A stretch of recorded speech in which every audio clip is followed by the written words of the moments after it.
Vamos a retroalimentar cuanto hemos aprendido, vamos a consolidar esos conocimientos.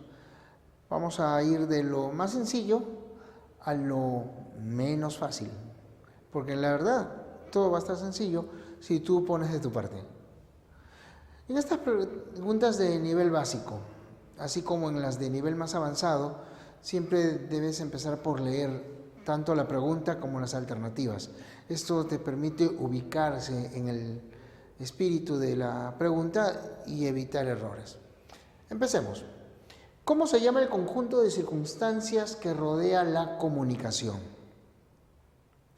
Recuerda que en la comunicación los elementos emisor-receptor que se unen a través del canal, código, que es el sistema de signos usados para elaborar el mensaje, que es la información transmitida y remitida a través del canal, así como el referente, que es el tema de la comunicación, se hallan enmarcados dentro de un conjunto de circunstancias de lugar, tiempo. Y ese conjunto de circunstancias de lugar, tiempo, cultura, etcétera, se denomina situación. Entonces ya hemos visto que canal es un elemento, referente es un elemento, así que descartamos. Ambiente no es ningún tipo de categoría en el análisis lingüístico. Me quedan estas dos, contexto y situación. La diferencia está en que la situación alude a circunstancias de lugar, tiempo, cultura, es decir, se trata del entorno extralingüístico. En cambio, el contexto es un conjunto de palabras que al acompañar a otra precisan su significado. El contexto entonces es el entorno lingüístico. Respuesta reafirmada entonces, situación. 2. ¿Qué factor causa comunicación aberrante? Lo aberrante es aquello deformado. La comunicación, ya hemos señalado, debe ser clara, debe ser directa, debe ser precisa para que cumpla su fin. Pero a veces hay factores que intervienen y la distorsionan. Si es una comunicación escrita, puede ser una hoja apolillada, una rotura. Si es una fotocopia, de repente una mancha en el momento de la impresión. Si se trata de una comunicación oral entre dos amigos, de repente el paso de un camión de bomberos o un auto de la policía. Entonces, sea cualquier tipo de interrupción, incluso estás chateando y se cuelga la línea, se congela la imagen, cualquier tipo de interrupción se denomina ruido, ¿ya? Entonces la interferencia, el factor de interferencia en la comunicación se llama ruido. La consecuencia es que la comunicación no puede satisfacer su objetivo. Se trata de una comunicación entonces aberrante. Aquí la respuesta es beso. Porque la bulla es solamente una manifestación del ruido. La ausencia de código hace ya imposible la comunicación. El código siempre debe estar. El código debe ser compartido por emisor y receptor. Si hablamos de la inexistencia de un código, entonces ya se trata de otro fenómeno, se llama de barrera. ¿Ya? Y la barrera imposibilita la comunicación. El código es un elemento y la incomunicación es una consecuencia del factor de interferencia. Entonces, reafirmamos ruido. Número 3. ¿La comunicación de masas es propia de qué sociedad? Recuerda que la comunicación de masas es aquella que apela a los medios de comunicación masiva. Y en orden de aparición, desde el más antiguo al más reciente, estos medios de comunicación masiva son la prensa, la radio, la televisión, los paneles publicitarios y la Internet. Tomando en cuenta su aparición, creo que para ti es fácil darte una idea de qué tipo de sociedad. Una sociedad compleja, una sociedad estratificada, una sociedad con grandes aglomeraciones, es decir, con grandes ciudades, requiere de medios de comunicación que estén en la capacidad de llegar a todos. Por eso es que se habla de comunicación de masas. Y este tipo de sociedad aparece como consecuencia del desarrollo de las fuerzas productivas. No es casualidad que sea la prensa el medio más antiguo. Tenemos antecedentes incluso en el Imperio Romano. Pero en todas las demás formas en que se manifiesta esta comunicación, radio, televisión, paneles e internet, hablamos de un desarrollo tecnológico. Hablamos entonces de una sociedad que se ha industrializado. Respuesta, la B. Las demás solamente son formas de organización dentro de esa sociedad industrializada.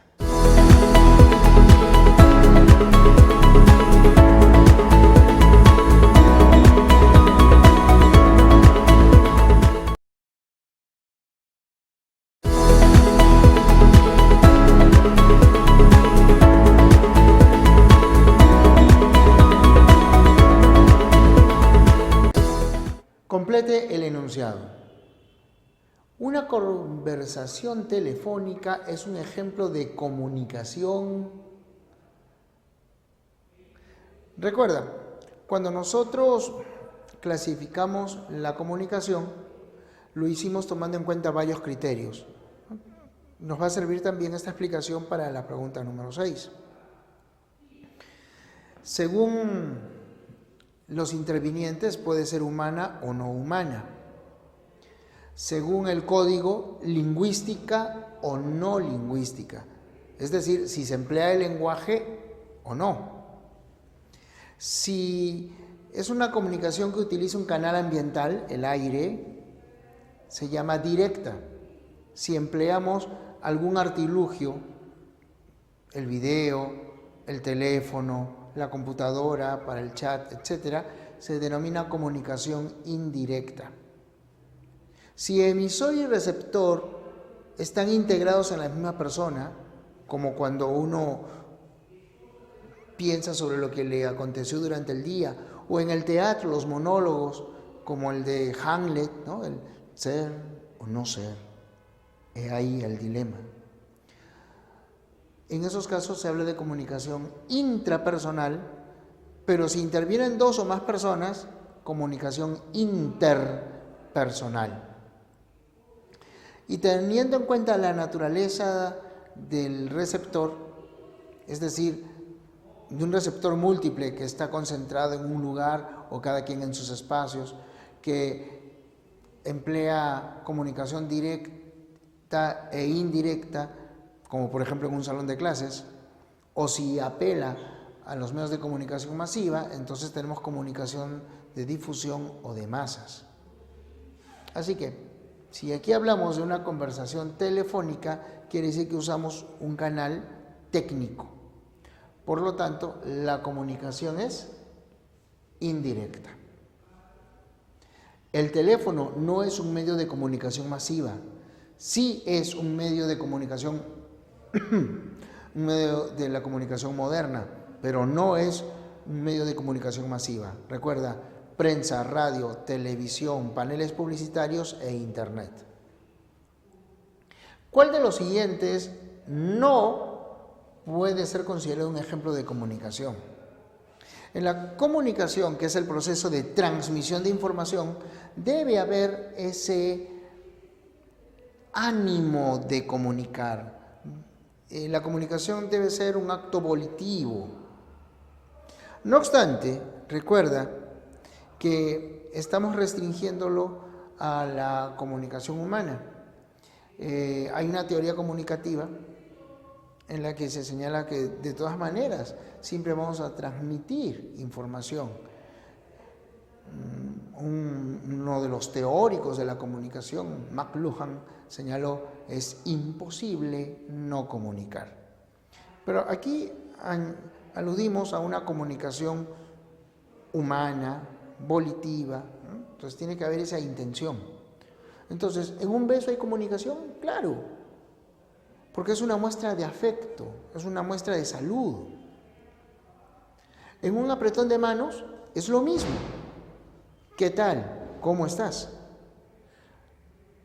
Por eso todavía hay personas que se pueden ofender si no les das un beso, ¿no? O algunas personas dicen, no, esa es una mala costumbre, ¿no? Y por lo mismo también basta, dice, con una venia cuando alguien se conoce. Como te digo, es un tema de idiosincrasia.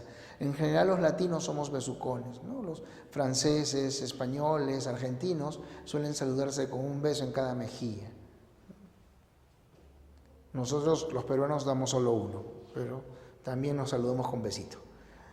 Luego el correo electrónico, pues, obviamente, hay toda una intención en la elaboración del mensaje y en el uso del medio. En acariciar al perro, también le estás mostrando afecto. Cuando tu perro te mueve la cola, también él se comunica contigo. Cuando tu gato ronronea, también se comunica contigo. En cambio, el estornudo es un hecho involuntario.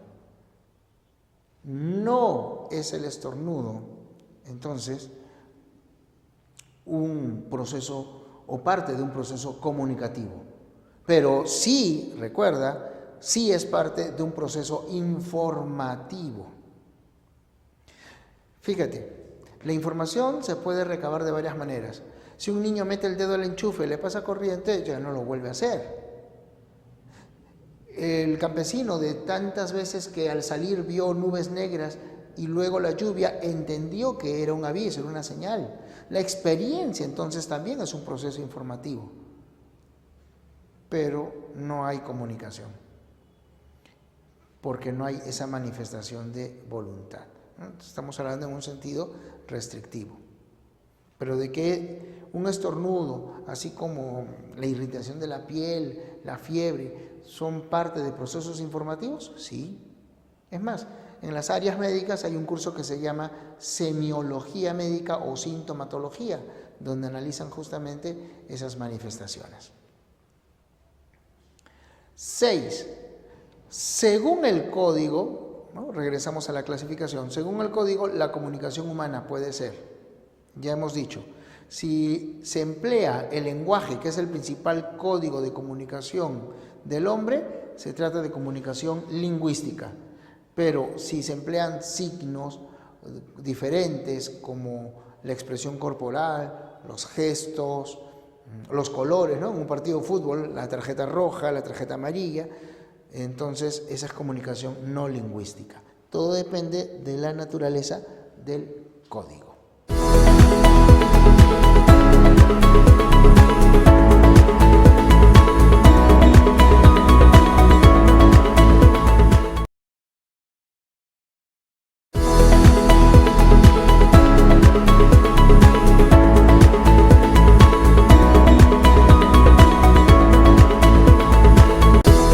La siguiente pregunta nos interrogan sobre cómo se denomina la comunicación mediante prensa, radio, televisión, y creo que ya hemos hecho hincapié en ese sentido. Se denomina comunicación de masas o comunicación mediática. Lo que sí quiero hacerles recordar es que esta es típica de la sociedad industrializada y que usualmente responde a un emisor complejo. Es decir, un emisor en el que se diferencian la fuente de información, el codificador y el transmisor.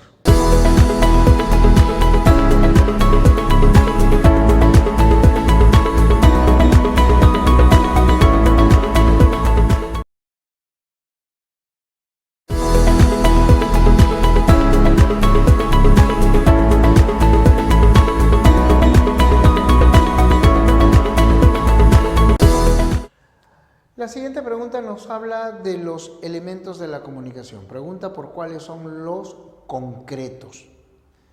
Recuerda que los elementos concretos son aquellos materiales, son aquellos que se pueden percibir, mientras que los elementos abstractos son aquellos que resultan de la abstracción, o sea, del pensamiento. ¿Qué elementos son los percibibles? ¿Cuáles tienen naturaleza física? El emisor,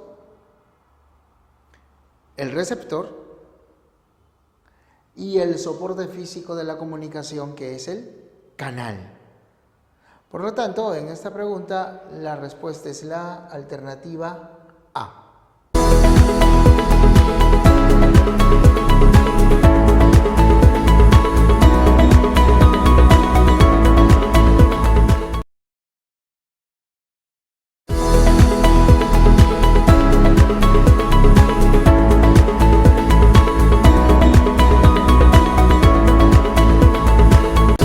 En este interrogante debemos revisar lo que entendemos por comunicación, porque nos preguntan qué concepto, qué idea no guarda relación con este proceso.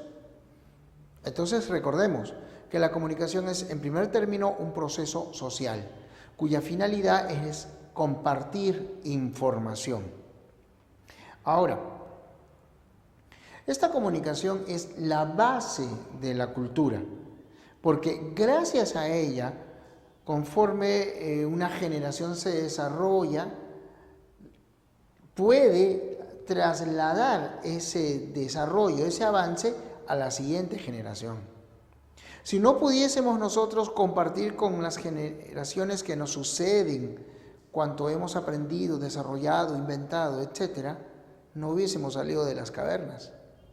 Por eso, la comunicación no solo es un proceso social de transmisión de información, sino también constituye la base de toda cultura. ¿Qué nos dicen las alternativas? La A, precisamente eso, que es la base de la cultura, así que es correcta. ¿Que es un proceso de transmisión de información? Correcto, es su definición. ¿Se desarrolla en todos los seres vivos? En efecto. Recuerda que también los animales, las plantas, ¿no?, y los demás seres se comunican. La diferencia está en que la comunicación humana es racional, mientras que en los demás seres obedece a otros impulsos, ¿no? En el caso de los seres menos desarrollados, estímulos, y en el caso de los animales, como los mamíferos, opera ahí el instinto. Luego dice, ¿puede ser lingüística o no lingüística? En efecto, esa es una de las formas de clasificarla, tomando como referencia el código. Así que la respuesta es la última alternativa, donde dice, todo proceso informativo constituye comunicación. Falso. Ya vimos nosotros que la experiencia es un proceso informativo y no involucra comunicación. Cuando alguien estornuda, el médico lo interpreta como un síntoma. Alguien tiene erupción en la piel, igualmente, pero no es un acto volitivo, no es un acto deliberado. ¿No? Yo no digo quiero estornudar o digo quiero que me salga una erupción en la piel. El médico interpreta, analiza los signos, no los síntomas específicamente. Y ese es un proceso informativo, pero no involucra comunicación. Por lo tanto, respuesta E.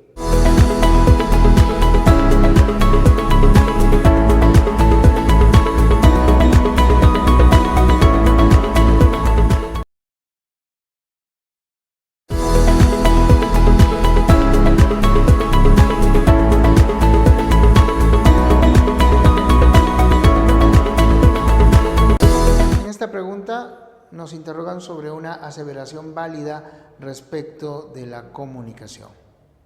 Atención, ¿en el hombre siempre es racional? No, puede estar motivada por la emoción.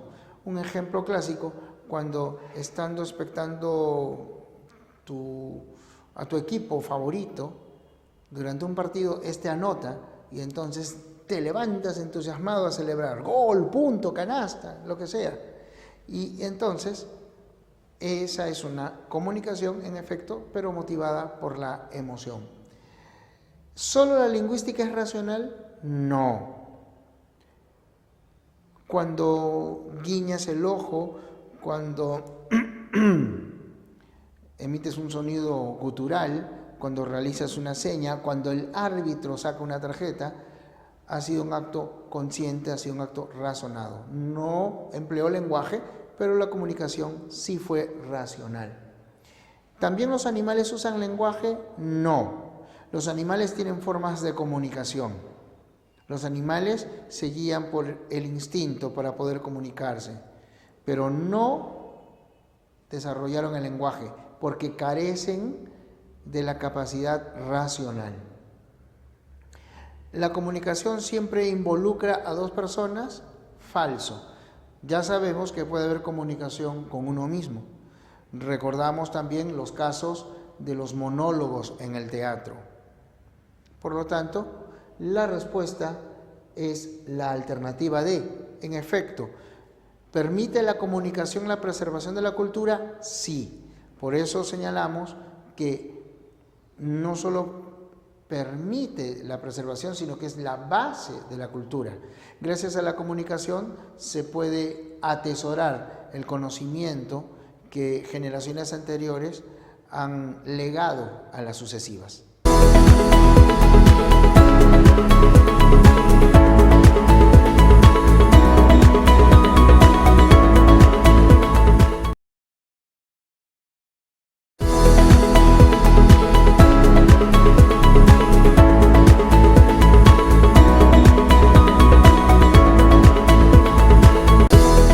Hay varias situaciones informativas, ¿no es cierto? Ya lo hemos visto.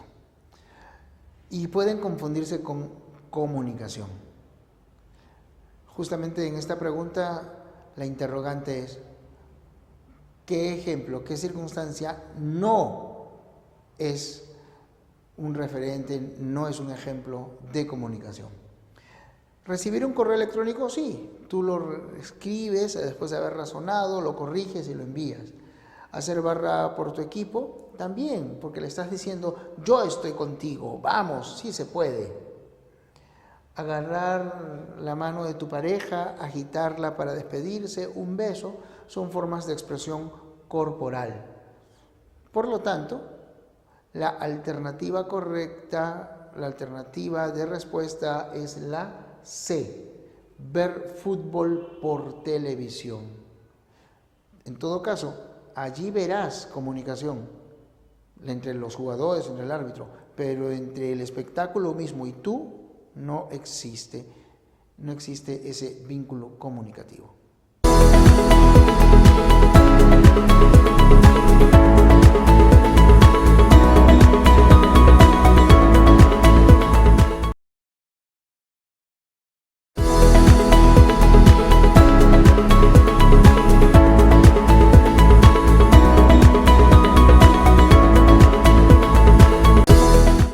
Hemos observado que en la comunicación el emisor y el receptor se vinculan a través del canal, que es el soporte físico mediante el cual se transmite el mensaje. Para la elaboración del mensaje y para su comprensión, ambos van a realizar un proceso que resulta inverso. El emisor selecciona la información, la organiza, convierte esa información en un conjunto de signos. Este proceso se llama codificación. En algunos textos se dice encodificación. Es lo mismo. Cuando llega el mensaje, lo que percibe el receptor es un conjunto de signos que él va a interpretar. Esa interpretación de los signos para reproducir la información transmitida se denomina decodificación.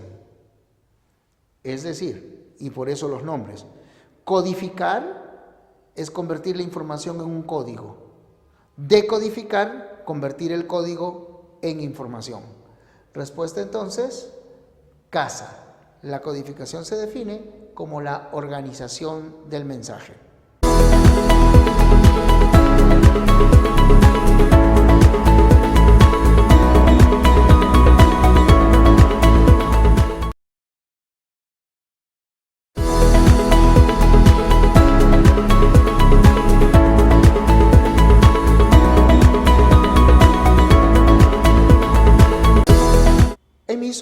receptor se hayan vinculados a través del canal,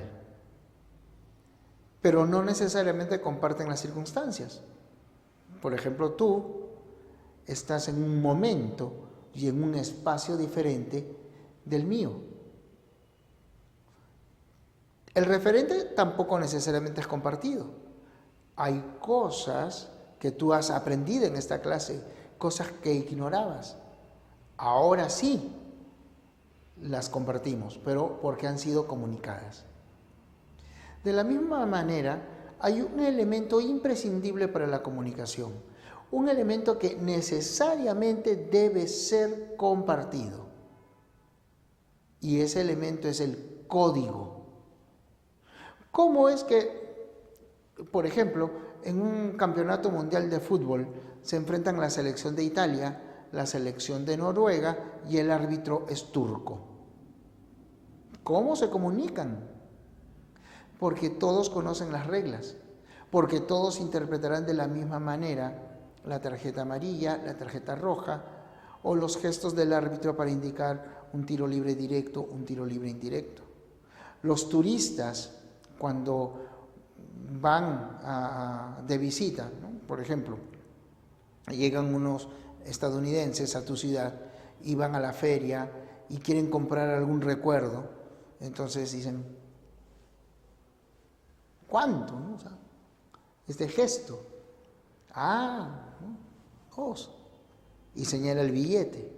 Entonces, uno puede ser quechohablante, el otro hablar solo inglés, pero llegan a un código común, sean gestos, señales, silbidos, guiños, lo que sea, pero siempre debe haber un código común. De lo contrario, no se puede realizar la comunicación.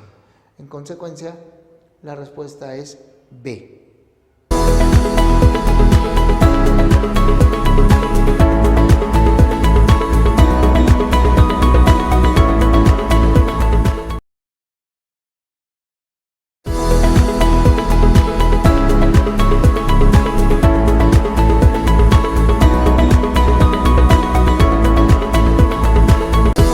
En esta pregunta, nosotros tenemos una expresión, buenos días, ¿quién atiende? Y nos interrogan sobre qué funciones del lenguaje se manifiestan. Recuerda que una función del lenguaje es la intención con que el hablante apela a este código para satisfacer su necesidad comunicativa. Ya hemos visto que esa intención del hablante determina la función que predomina. Si quiero informarte, si quiero comentar algo, como en este caso, función referencial. Si quiero compartir contigo una emoción, por ejemplo, caray, qué bien, ayer ganó mi equipo, entonces función emotiva. Si lo que quiero es que tú mantengas la atención, que tú reacciones, de repente te estás distrayendo, oye, atiende, mira aquí, por favor, es función apelativa. Y así podemos encontrar otras. Son 6 funciones. Las 3 primeras, referencial, emotiva y apelativa, señaladas por Carlos Bühler. Las otras, fática, metalingüística y estética, señaladas por Roman Jakobson, y la última, incluso enriquecida y aplicada a la literatura, por Jan Mukarowski. Aquí la expresión es, buenos días, es decir, estamos tratando de establecer una relación con alguien. Por ejemplo, cuando llegamos a una oficina, buenos días, ¿quién atiende? Entonces, la primera función es la de contacto.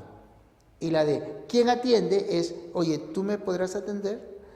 ¿Alguien que se acerque, por favor? Función apelativa. Entonces, por lo tanto, observamos función fática o de contacto y función apelativa o conativa. La respuesta es B.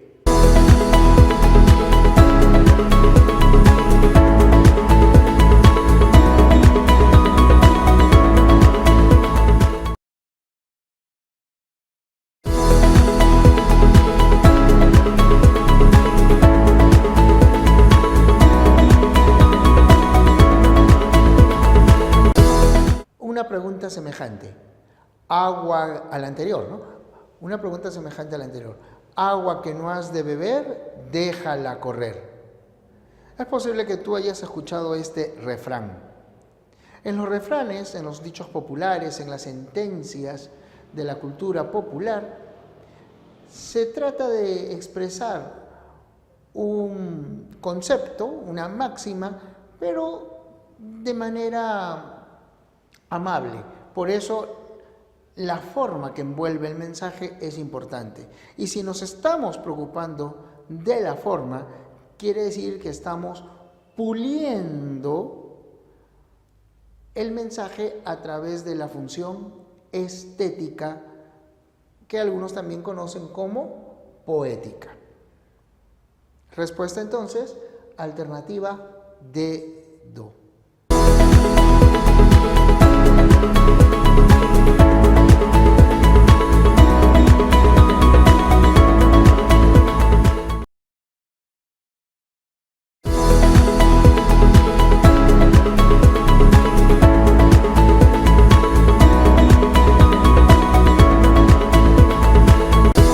He aquí un concepto que se relaciona con el lenguaje. Alude al uso que cada individuo hace de él. Esto nos lleva a recordar que el lenguaje se manifiesta en el plano social y dentro de la sociedad en el plano individual. Ese uso social se denomina lengua y el uso particular se denomina habla. Con posterioridad y con amplitud estaremos desarrollando estos temas en otra clase. Pero para responder a la pregunta, la alternativa correcta es la C.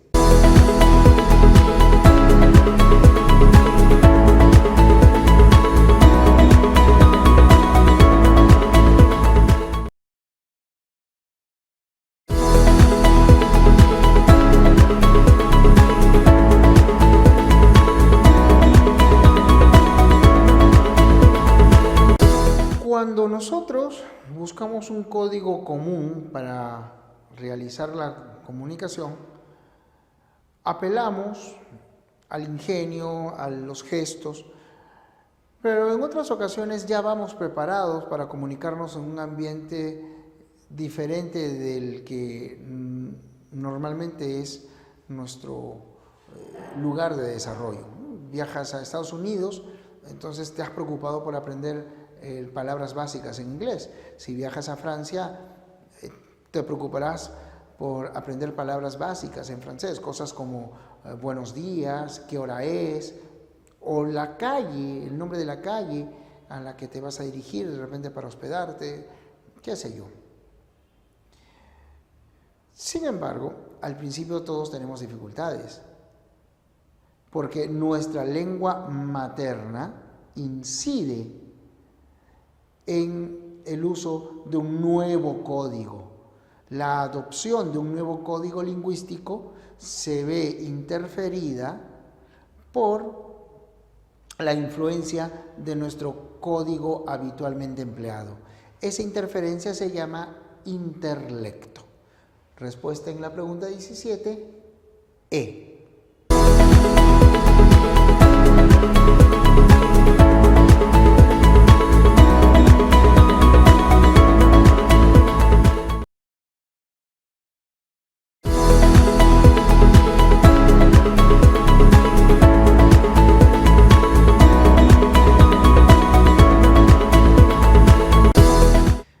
Cuando nosotros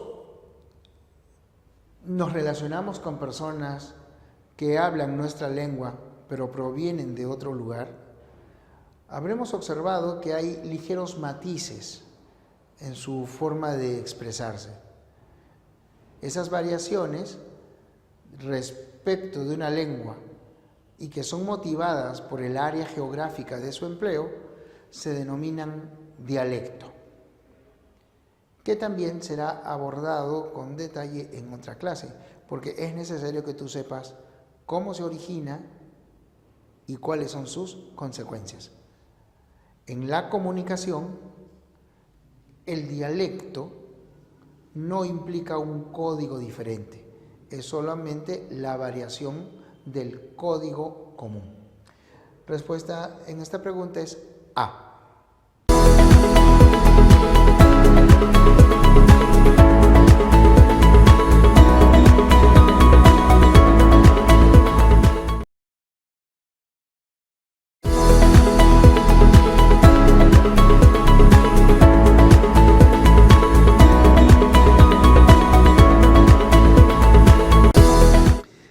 Respecto del lenguaje, aquí encontramos una serie de aseveraciones.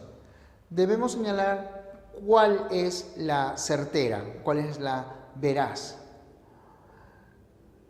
La E, existen diferentes tipos de lenguaje. Es falsa. El lenguaje como código es único.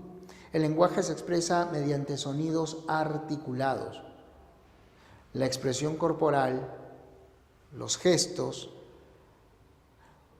un sistema de colores como el semáforo, no son lenguaje, son formas de comunicación. El beso es también una expresión gestual, no constituye una referencia de lenguaje. ¿El lenguaje cambia según el desarrollo social? Es interesante. El lenguaje, como código, acompaña al hombre desde su nacimiento. No se enseña, no se aprende, por lo tanto. Y se ha mantenido inalterable a los cambios sociales. Lo que sí se va a transformar son sus planos. Primero la lengua y como reflejo el habla. Entonces, el lenguaje en sí no cambia. Lo que van a cambiar son sus planos. Y habida cuenta de lo que ya hemos dicho, es falso creer que toda forma de comunicación es lenguaje. Es falso creer que existen tipos de lenguaje. La alternativa correcta es la que dice, es un código de comunicación integrado por sonidos articulados. En efecto, recuerda que esos sonidos articulados constituyen la segunda articulación del lenguaje, ¿no?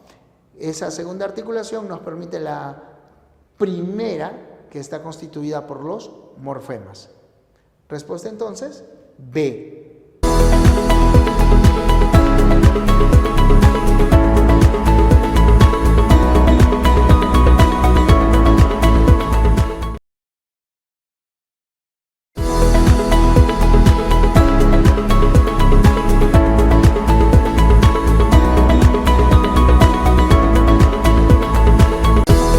El lenguaje, como código principal de la comunicación humana, se organiza sobre una serie de principios, como el de simbolización, racionalidad o economía. Aquí la pregunta es sobre el principio de simbolización. ¿Qué característica del lenguaje refleja ese principio de simbolización? Entonces, hay que recordar que este principio alude a la capacidad de representar una idea o un concepto mediante uno de los signos que integran el lenguaje. Por ejemplo, para nosotros, la sucesión de sonidos g, a, t, o, gato, aluden a un animal pequeño, felino, doméstico, etc. Ese concepto está aquí. ¿Cómo comparto el concepto? A través de la sucesión de sonidos articulados. Es decir, hemos logrado simbolizar un concepto a través de esa sucesión de sonidos. ¿Y por qué podemos hacerlo? ¿Por qué nosotros podemos entender? Porque a diferencia de otros seres, estamos dotados de la capacidad racional. Esa capacidad le permite al hombre relacionar un concepto con una sucesión de sonidos, o como dijo Ferdinand de Saussure, un significado con un significante. Y de esta asociación, plano mental, surgió el signo lingüístico, que por eso se define como un ente psíquico. Entonces, la capacidad racional refleja el principio de simbolización. Respuesta en esta pregunta, B.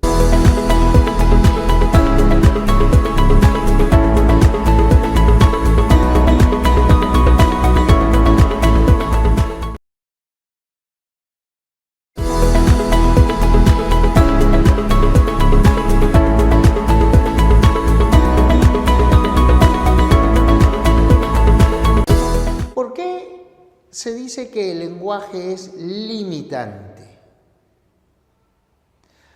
Hemos mencionado que en la estructura del lenguaje hay dos niveles de articulación. La segunda articulación, constituida por sonidos, nos permite alcanzar la primera articulación, constituida por morfemas, unidades significativas. Eso es lo que se llama doble articulación del lenguaje. Y cuando nosotros estudiamos las lenguas, nos podemos percatar que pueden cambiar los sonidos. Por ejemplo, en el español usamos 5 vocales, en el quechua 3, en el francés 6, en el turco 7. Pero aunque cambie el número de sonidos, aunque cambie la manera en que se ordenan las palabras, por ejemplo, en el español solemos colocar el adjetivo después, ¿no? Decimos Revolución Francesa, Casa Blanca, ¿no? En el inglés, en cambio, primero va el adjetivo, White House, French Revolution. Esos son cambios, digamos, mayores, ¿no? En la estructura y organización.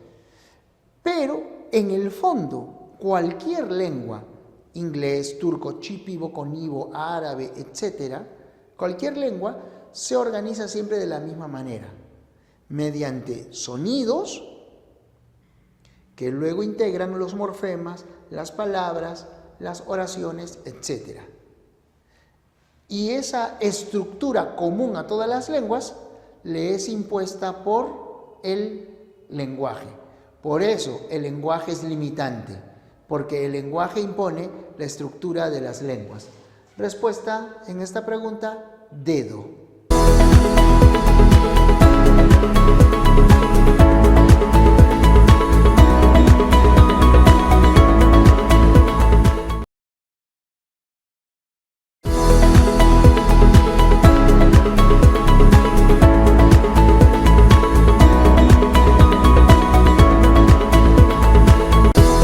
Recordamos que las funciones del lenguaje son los usos con los que nosotros apelamos a este principal código de comunicación. Y aquí tenemos un texto sobre el cual nos interrogan qué función del lenguaje no está presente. Pongamos atención. ¿Aló? ¿Juanita? ¿Cómo estás? No sabes cómo te extrañamos. Ojalá te recuperes pronto. En el aló, Juanita, estamos comprobando que en efecto nos estén escuchando para poder continuar. Estamos estableciendo un contacto. Aló es como un hola, que algunos también emplean al contestar. Entonces, hay función fática. ¿Cómo estás? Función apelativa. No sabes cómo te extrañamos. Ojalá te recuperes pronto. Función emotiva. ¿Cómo te extrañamos? Ojalá te recuperes. Emoción y deseo. Te llamo para avisar que postergaron la exposición de nuestro grupo, pero el profesor quiere que incluyamos el tema de la doble articulación del lenguaje y la relación entre semas y fonemas en la constitución del signo lingüístico. Te llamo para avisar que postergaron la exposición de nuestro grupo. Estoy informando. Función referencial. Quiere que desarrollemos el tema de la doble articulación del lenguaje y la relación entre semas y fonemas en la constitución del signo lingüístico. Estamos hablando del propio lenguaje. Función metalingüística. ¿Qué función es la que no se ha observado entonces? La función estética, también denominada función poética. Respuesta en esta pregunta, casa, C de casa.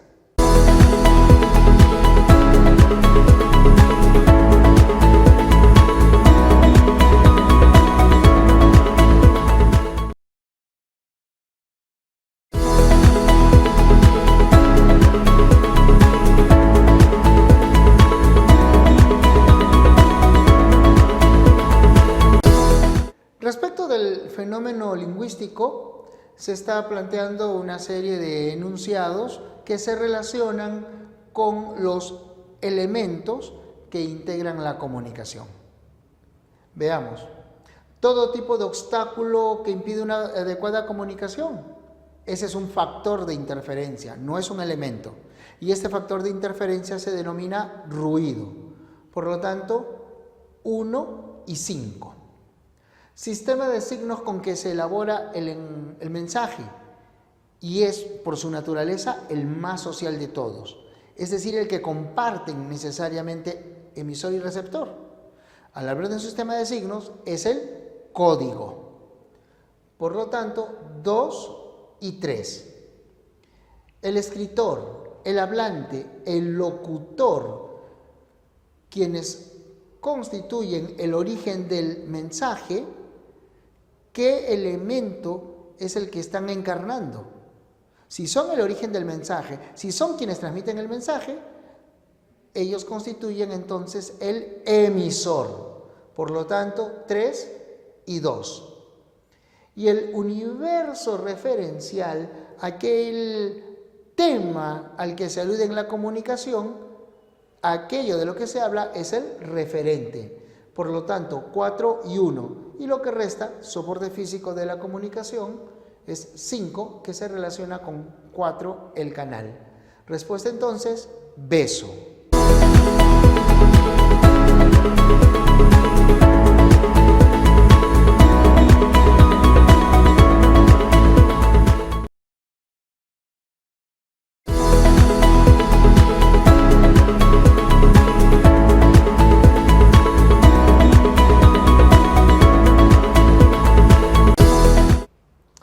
Aquí tenemos una situación cotidiana. En plena calle nos hacía señales.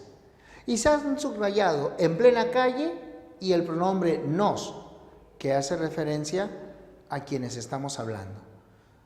Entonces dice, las frases subrayadas constituyen respectivamente qué elementos de la comunicación. Si se dice en plena calle, estamos aludiendo a una circunstancia del lugar. Por lo tanto, estamos aludiendo a la situación.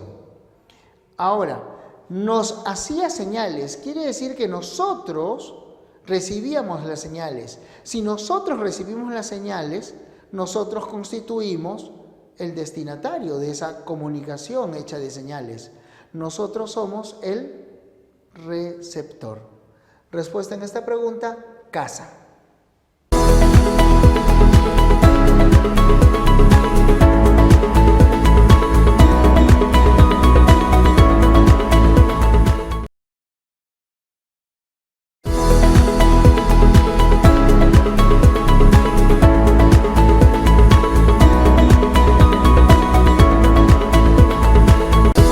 En esta pregunta podemos observar que el fragmento citado es parte del discurso que Marco Tulio Cicerón pronuncia en contra de Catilina en el Senado romano.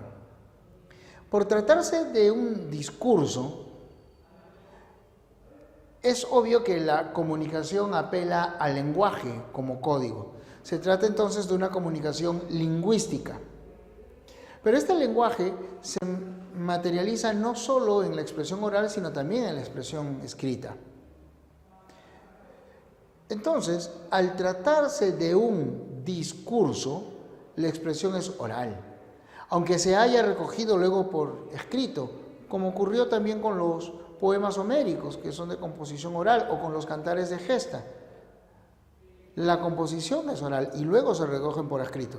Entonces, si nos atenemos a la circunstancia en la que nosotros analizamos la pregunta, el fragmento, entonces debemos concluir que se trata de una comunicación lingüística oral. Pero si la pregunta dijese, Pedro lee el discurso que Catilina, entonces es diferente, porque ahí el receptor sería Pedro. Y está leyendo, sería comunicación lingüística escrita. Aquí no, tenemos el fragmento mismo del discurso. Por lo tanto, se trata de una comunicación lingüística y oral. Respuesta en esta pregunta es C, de casa.